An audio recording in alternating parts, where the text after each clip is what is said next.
জনরব media, জনতার কথা বলে। নমস্কার, আপনারা দেখছেন জনরব মিডিয়া। করোনার ঢেউয়ে মানুষ আতঙ্কগ্রস্ত, রেল চলাচল বন্ধ। জনরবের অনুরোধ, করোনা বিধি মেনে চলুন। পশ্চিমবঙ্গে কোন ধারা লাগু হয়েছে এবং হবে তার आलोचना बंगाल শুনে के নিই। चुनाव के बाद जो वहां पर हिंसा चल रही है, वायलेशन चल रहा है, उसका एक विश्लेषण करना है। क्या उस हिंसा में केंद्र की सरकार को कोई एक्शन लेना चाहिए था या केंद्र की सरकार कोई एक्शन ले सकती है? क्या आर्टिकल 356 वहां लगाया जा सकता है? क्या वेस्ट बंगाल का ये जो मैटर है, इसमें घटनाओं के साथ साथ फेक न्यूज़ खूब चल रही है? और क्या मेजर्स वहां के राज्यपाल ले सकते हैं? क्या होम मिनिस्ट्री कर सकती है? केंद्र सरकार कर सकती है? इन विषयों पर आज हम लोग चर्चा करने वाले हैं।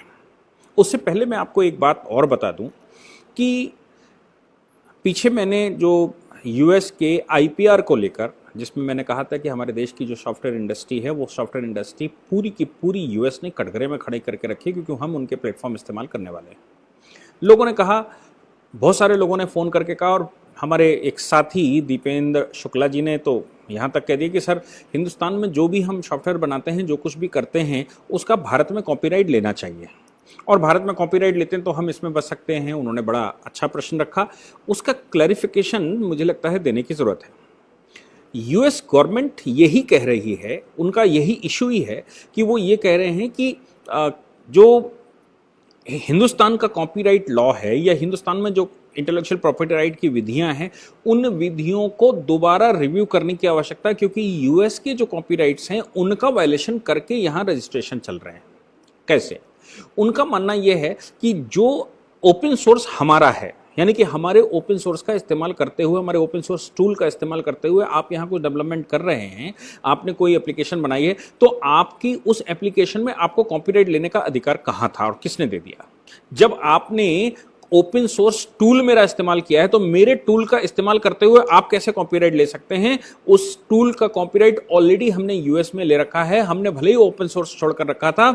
इसलिए आप अगर इसका कॉपीराइट भविष्य में ले सकते हैं, तो पहले तो जिनसे ओपन सोर्स का टूल इस्तेमाल किया है, पहले उनसे अनुमति लीजिए, कॉपीराइट परचेज करिए, और उनसे परचेज करने के बाद या तो यूएस में आकर रजिस्टर करिए, या फिर आप हिंदुस्तान में रजिस्टर जो करते हैं उसका संशोधन करिए। नहीं तो आपके जो भी प्लेटफॉर्म आपने बनाए हैं, जो भी आपने डेवलपमेंट किए हैं, वो सब के सब कहीं ना कहीं ओपन सोर्स टूल्स का इस्तेमाल करते हैं, जिनका कॉपीराइट यूएस सिटीजन के पास है, आपके पास नहीं है। इसलिए आप जो कॉपीराइट भारत में ले रहे हैं, वो कॉपीराइट भारत को देने का अधिकार ही नहीं है। ये विषय। खैर, हम लोग लौट कर आते हैं बंगाल पर। बंगाल में आज एक नई गतिविधि हुई है। आज केंद्र के सरकार ने, केंद्र की होम मिनिस्ट्री ने एक डायरेक्शन इशू किया है बंगाल को। इससे पहले मैं आपको बता दूं कि बहुत सारे मेल्स मेरे पास आए, बहुत सारे व्हाट्सएप लोगों ने किए हैं, जिनको पास भी नंबर कहीं ना कहीं से अवेलेबल हो गया। उन्होंने कहा, साहब, बंगाल में बहुत कुछ गलत चल रहा है।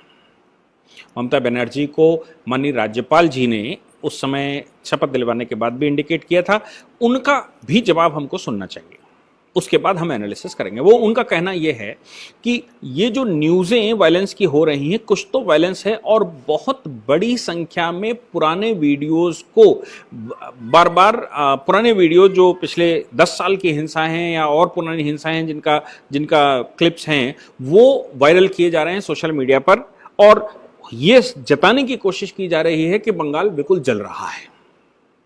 ये बात तो कन्फर्म है कि बंगाल में राजनीतिक हिंसाएं हो रही हैं, और उन राजनीतिक हिंसाओं को रोकने की आवश्यकता भी है। इसके साथ वो अपनी दृष्टि से कह रही हैं, बीजेपी और लेफ्ट ने ये एलिगेशन लगाया है कि टीएमसी के गुंडों के द्वारा लेफ्ट के कार्यकर्ता भी मारे जा रहे हैं। ऐसा लेफ्ट का कहना है, बीजेपी का कहना तो है ही है। तो क्या इस पर एक फैक्ट चेक में किसी का पढ़ रहा था, उसने लिखा है, पता नहीं कितना सच और कितना गलत है, कि 5 घटनाएं अगर बंगाल में हुई हैं तो उनकी 50 घटनाएं डिफरेंट फॉर्म्स में बनाकर सोशल मीडिया में उसको पैराया गया, और इसमें बहुत बड़ी तादाद में जो ट्वीट्स और जो सोशल मीडिया पर मैटर छोड़ा गया, वो पाकिस्तान से शुरू हुआ। या विश्व में दूसरे कोनों पर बैठे जो शेल कंपनियां हैं, जो मोदी के पीछे हैं कि उनको हिंदुत्व से काटा जाए, उनको किसी प्रकार से यह सिद्ध किया जाए कि मोदी देश को संभालने में सक्षम नहीं है, मोदी जी को किसी तरह से बदनाम किया जाए, ये वो कंपनियों का भी, उनका कहना है कि वो उन कंपनियों का भी काम है कि वो इन वायलेंस को बहुत बढ़ा चढ़ाकर दे रहे हैं ताकि देश में एक उबाल उभरे और केंद्र सरकार एक गलती कर जाए। केंद्र सरकार गलती ये कर जाए कि केंद्र सरकार आर्टिकल 356 बंगाल में लगा दे। आर्टिकल 356 नवनिर्वाचित सरकार के चुनाव के बाद अगर 356 लगाया जाता है तो उसके रिपरकेशन बहुत सारे हैं। पहली बात तो यह आती है कि कोर्ट केसेस उस पर होने वाले हैं तुरंत अगर 356 लगाते हैं, और कोर्ट केसेस जब हो जाते हैं तो फिर चूंकि डेमोक्रेटिक तरीके से चुनी हुई सरकार है, इसलिए उस सरकार को बहाल कोर्ट कर देगा और बीजेपी अपनी मुंह की खाएगी। और जब बीजेपी अपने मुंह की खाएगी, यानी कि केंद्र सरकार अपने मुंह की खाएगी, तो केंद्र सरकार और बड़ी मुसीबत में फंस जाएगी। और अगर 356 नहीं लगाते हैं वो, तो कम से कम एटलीस्ट इतना काम तो हो ही जाएगा कि हिंदुत्व के लोग जो मोदी जी को अपने भगवान की तरह पूजने वाले हैं, जिनको लोग कहते हैं कि मोदी भक्त हैं, वो मोदी भक्त एटलीस्ट उनसे नाराज हो जाएंगे, और नाराज हो जाएंगे तो मोदी सरकार 2022-2024 में बन नहीं पाएगी। और अगर सरकार दोबारा नहीं बन पाती है, उसके खिलाफ एक डिफेम शुरू हो जाता है, तो फिर जो भी सत्ता में आएगा 2024 में, तब हमारी बल्ले बल्ले हो जाएगी। अभी ममता के ऊपर प्रेशर बनाकर मोदी जी को फंसाने का प्रयास कर लेते हैं। अब बात आती है कि केंद्र की सरकार ने अभी तक क्या किया। केंद्र की सरकार ने, होम मिनिस्ट्री ने पहले 3 मई को एक लेटर लिखा था। होम मिनिस्ट्री के secretary, home secretary Ajay Bhalla, chief home secretary Ajay Bhalla ने चिट्ठी लिखी ममता सरकार को, और उन्होंने कहा कि पहले चिट्ठी लिखकर कहा कि लॉ एंड ऑर्डर की व्यवस्था बनाइए, मेंटेन करिए। 2 दिन होने के बाद अगर उस चिट्ठी का जवाब नहीं आया तो फिर होम सेक्रेटरी ने दूसरी चिट्ठी लिखी और वार्निंग दी। अब ये वार्निंग जो दी गई है होम सेक्रेटरी की तरफ से, वो कॉन्स्टिट्यूशन में दिए गए प्रावधानों के तहत है। मैं कॉन्स्टिट्यूशन के प्रावधानों के बारे में आपको बता दूं कि राज्य अगर अपने आप को मेंटेन नहीं कर पाता है तो एक काम तो यह है कि वहां राज्यपाल बैठे हुए हैं, राज्यपाल रिकमेंडेशन करते हैं कि आर्टिकल 356 लगाकर इस पर कब्जा कर लीजिए क्योंकि लॉ एंड ऑर्डर की स्थिति बहुत खराब है। लेकिन जहां नवनिर्वाचित सरकार हो, अभी तक सरकार इलेक्शन कमीशन के हाथ में चल रही थी, और जब सरकार इलेक्शन कमीशन के हाथ में चल रही थी तो फिर ममता सरकार की या ममता बनर्जी के एडमिनिस्ट्रेटिव या काउंसिल ऑफ मिनिस्टर्स की रिस्पॉन्सिबिलिटी क्या है।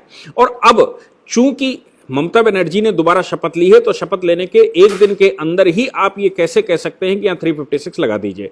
उनको थोड़ा समय तो मिलना ही चाहिए। मैं ये कॉन्स्टिट्यूशनली आर्गुमेंट की बात कर रहा हूं, जब आर्गुमेंट लीगली होगा। क्यों? क्योंकि अभी ममता बनर्जी की शपथ लेने से पहले ममता बनर्जी सत्ता में नहीं थी, वो नाम की चीफ मिनिस्टर थी for the help of the governor, और वहां पर सरकार अगर किसी की चल रही थी या एडमिनिस्ट्रेटिव मशीनरी किसी के हाथ में थी तो वो इलेक्शन कमीशन के हाथ में थी। इसलिए ममता बनर्जी को लीगली बहुत दोषी मानना अभी ठीक नहीं होगा, और उनको महीना 15 दिन का टाइम दिए बगैर ये कहना बहुत जल्दबाजी होगी कि आर्टिकल 356 लगा दी जाए। लीगली ये मामला कोर्ट में फंसने वाला है और विश्व भर में इस पर क्रिटिसाइजेशन होने वाला है, क्योंकि ममता बनर्जी 2/3 बहुमत से जीत कर आई है। भारत में डेमोक्रेसी है, भारत में किसी किताब का शासन नहीं है कि जब चाहा तब उठाया और जब चाहा तब लगा दिया। हाँ, जो मेजर्स अपनाए जा सकते हैं सरकार के द्वारा वो अपनाए जा रहे हैं। 356 लगाने के बजाय आर्टिकल 256, मैं आपको बता दूं 256 से लेकर और 261 256 से लेकर 261 तक जो प्रावधान दिए गए हैं, उन प्रावधानों में यूनियन और स्टेट के एडमिनिस्ट्रेटिव रिलेशंस के बारे में बताया गया है। एडमिनिस्ट्रेटिव रिलेशंस के मामले में अगर केंद्र की सरकार, अगर राज्य की सरकार सही से सरकार नहीं चला पा रही है, तो ऐसी सिचुएशन में केंद्र को यह अधिकार होता है 256 और 257 में कि वो राज्य को डायरेक्शन इशू करे और राज्य को कहे, वहां के चीफ सेक्रेटरी को कहे, वहां के लॉ एंड ऑर्डर को कहे, वहां के डीजीपी को कहे और उनसे कहे कि ये हमारे ऑर्डर्स को इंप्लीमेंट किया जाए। मुख्यमंत्री या काउंसिल ऑफ मिनिस्टर को बाईपास करते हुए ये ऑर्डर करने का अधिकार नेशनल होम सेक्रेटरी को स्टेट होम सेक्रेटरी को ऑर्डर करने का अधिकार है और स्टेट सेक्रेटरी उसको मानने के लिए बाध्य है। यानी कि होम मिनिस्ट्री अगर कोई ऑर्डर करती है तो स्टेट का जो चीफ सेक्रेटरी है उसका काम है कि वो उसको इंप्लीमेंट करवाए, चाहे स्टेट की गवर्नमेंट साथ दे या न दे। केंद्र सरकार ने आर्टिकल 256, 257 के तहत वार्निंग इशू कर दी है, डायरेक्शन इशू कर दी है, डीजीपी को तलब कर लिया है और इसके अतिरिक्त वहां के जो चीफ सेक्रेटरी हैं उनको तलब कर लिया गया है। चीफ सेक्रेटरी को यह बता दिया गया है कि आपको क्या करना है और क्या नहीं करना है। इसके अतिरिक्त मिस्टर भल्ला ने जो तमाम तरह के और सेक्रेटरीज हैं उनको डायरेक्शन दिया है। होम मिनिस्ट्री ने एक 4 सदस्यीय टीम का गठन कर दिया है जिसमें एडिशनल सेक्रेटरी लेवल का हेड होगा और वो बंगाल की ग्राउंड रियलिटी को जानने जाएंगे, क्योंकि सोशल मीडिया पर जिस प्रकार से 5 घटनाओं को 50 घटनाओं के रूप में बताया गया, मोदी सरकार को कटघरे में खड़ा करने के लिए ममता को कटघरे में खड़ा करना अब बेवकूफी होगी, क्योंकि वो चुनाव जीत कर आई। तो अब अगर जितना भी ये बवाल मचाया जा रहा है तो वो मोदी सरकार को ही कटघरे में खड़ा करने का कोशिश हो रही है और ये वो लोग करने की कोशिश कर रहे हैं जो कि मोदी को देखना नहीं चाहते, ममता के ही सपोर्टर इस तरह की बातें कर रहे हैं। 4 सदस्यों की टीम जाकर यह पता करेगी कि वाकई में वायलेंस कितना हुआ है और नेशनल ह्यूमन राइट कमीशन ने संज्ञान ले लिया है, स्टेट ह्यूमन राइट कमीशन ने संज्ञान ले लिया, इसके अतिरिक्त वीमेंस ह्यूमन राइट कमीशन और इस प्रकार के बहुत सारे जो ऑर्गेनाइजेशन केंद्र की काम करते हैं वो सभी बंगाल की तरफ अब टूट सी पड़ी हैं और बंगाल में कैसे लॉ एंड ऑर्डर मेंटेन हो इसके लिए वो काम करना शुरू कर दिया है उन्होंने। अगर इसके बावजूद नहीं कुछ हो पाएगा, इसके बावजूद अगर वहां पर लॉ एंड ऑर्डर मेंटेन नहीं हो पाता है और घटनाएं बढ़ती रहती हैं तो फिर राज्यपाल के पास ये ऑप्शन होगा कि आर्टिकल 256, 257 के डायरेक्शन के बावजूद राज्यपाल वहां 356 की रिकमेंडेशन कर दें, लेकिन उसके लिए ममता बनर्जी की नवनिर्वाचित सरकार को कुछ समय तो आपको देना ही होगा, अदरवाइज वो कोर्ट में मामला फंस जाएगा और फिर केंद्र सरकार को मुखी खानी पड़ेगी। जैसा मैंने कहा कि ये ममता के सपोर्टर्स ही इस मामले को ज्यादा बढ़ा रहे हैं, हमारे जैसे इनोसेंट लोग जो देश के हैं वो लोगों को कष्ट दे रहे हैं, उन लोगों को ये संज्ञान में दिलवा रहे हैं कि मोदी का खून पानी हो चुका है, मोदी आपके लिए बेकार है, मोदी हटाओ कोई और लाओ, शायद राहुल गांधी को लेकर आओ, शायद ममता बनर्जी को केंद्र में लेकर आओ, ऐसा वो पूरी शक्ति लगा रहे हैं, या फिर योगी वर्सेस मोदी लाकर खड़ा कर दो, योगी जी को उस पैरेलल स्टेज पर लाकर खड़ा कर दो ताकि मोदी जी छोटे हो जाएं और कल को योगी और मोदी आमने सामने टाइप का हो जाए, और नहीं तो कुछ परिस्थितियां इतनी खराब हो जाएं कि जो बीजेपी मिलकर चुनाव देश भर में लड़ती है और उनके जो सिपे सालार के रूप में योगी जी जैसे लोग काम करते हैं वो सब अपने अपने आप में छत्रप हो जाएं और किसी प्रकार से फूट और टूट हो जाए और उस टूट का लाभ विपक्ष को मिले। मुझे लगता है कि जो ये करने वाले ज्यादा लोग हैं, जहां से ये शुरू होता है, जहां से वो ट्वीट शुरू होता है, जहां से वो फेसबुक की पोस्ट शुरू होती है, उन लोगों के ऊपर जाना चाहिए कि ये आखिर कौन लोग हैं, जहां से ये निकला, जहां से ये शुरू हुआ। शेयर करने वाले तो शेयर करते हैं क्योंकि उनको ये मानवीय संवेदना है पूरे देश में, और मानवीय संवेदना के तहत वो क्या कर सकते हैं या क्या उनके मन में आता है वो अपनी बात, अपना विचार रखते हैं। तथागत राय की बात को ध्यान में रखना चाहिए कि इसमें कितना बड़ा षड्यंत्र है। तथागत राय जी जो कि 2 राज्यों के राज्यपाल भी रहे नॉर्थ ईस्ट के, उन्होंने एक स्टेटमेंट दिया। आज उन्होंने वो स्टेटमेंट देते हुए साफ तौर पर कहा कि देखिए, जो राज्य है, जो बीजेपी का चुनाव लड़ा गया उसमें टीएमसी और लेफ्ट के लोगों को जबरदस्ती उसमें शामिल करवाया गया और ये स्ट्रैटेजी बनाकर, प्लान बनाकर, योजना बनाकर शामिल करवाया गया और वो सारी सीटें हार गए।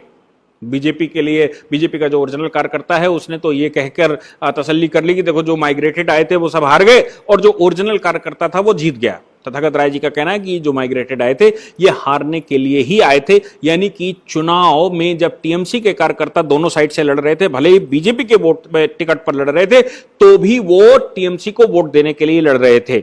अगर वो टीएमसी हार जाती उन सीटों पर और बीजेपी का कैंडिडेट निकलता, बीजेपी के टिकट से निकलता, तो भी वो टीएमसी में ही भविष्य में जाने वाला था और वो पार्टी को तोड़कर वहां पर शामिल हो जाता। यहां पर उन्होंने जानबूझकर आपके लोगों के बीच में, बीजेपी के लोगों के बीच में टीएमसी के वर्कर्स शामिल करवाए और उन वर्कर्स के थ्रू बीजेपी की हार सुनिश्चित करवाई।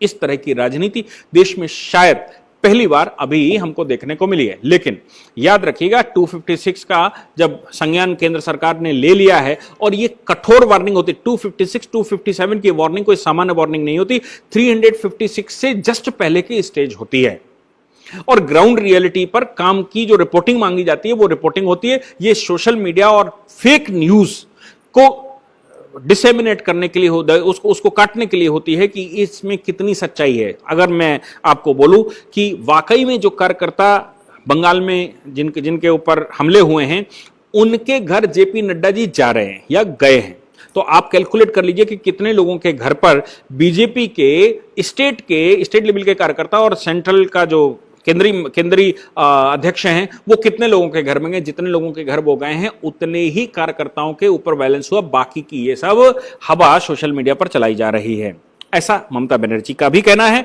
और मैं भी कहता हूं कि अगर आप मोदी जी को कटघरे में खड़ा करते हैं तो आप अपने ही पैरों पर कुल्हाड़ी मारकर उनको कहीं ना कहीं इस प्रकार इस स्टेज पर ले जाना चाहते हैं कि वो भविष्य में हिंदू समाज की नजर में गिर जाएं, और भविष्य में इस तरह की जो स्ट्रांग सरकारें हैं वो स्ट्रांग सरकारें न बना पाएं। इसलिए हिंदू समाज को या हिंदुस्तान के वो लोग जो मोदी सरकार को प्यार करने वाले लोग हैं, जो मोदी जी के चहेते लोग हैं, जो मोदी भक्त कहे जाते हैं या जो मोदी के सपोर्टर कहे जाते हैं, उनको बड़े ही माइन्यूटली इसमें देखना पड़ेगा कि गेम दोनों साइड से तो नहीं खेला जा रहा है और हम उसमें कोप का भाजन बने जा रहे हैं और हम उसको एक्सेलरेट करने का काम कर रहे हैं, हम उसको बढ़ाने का काम कर रहे हैं। मुझे लगता है कि इस विषय पर हम सबको विचार करना चाहिए। 256 257 का ऑर्डर हो चुका है, जो केंद्र सरकार के वश में है वो कर दिया है। 356 इज द लास्ट ऑप्शन, लेकिन उसके लिए भी थोड़ा भी समय चाहिए, जल्दबाजी हो जाएगी नहीं तो कोर्ट में हम फंस जाएंगे। Thank you very much. सांस है जब तलक ना रुकेंगे कदम, चल पड़े हैं तो मंजिल को पा जाएंगे। जान प्यारी नहीं है वतन से हमें, मरते मरते सभी को बता जाएंगे। ऐ वतन, ऐ वतन, ऐ वतन, ऐ वतन।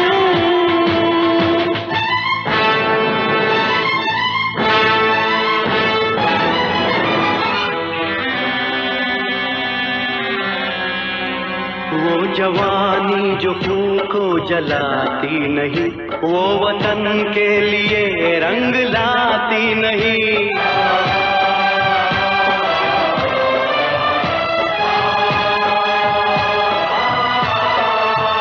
दाग लेकर गुलामी का क्यों हम जिए, क्यों हम जिए, सोच कर रातों को नींद आती नहीं।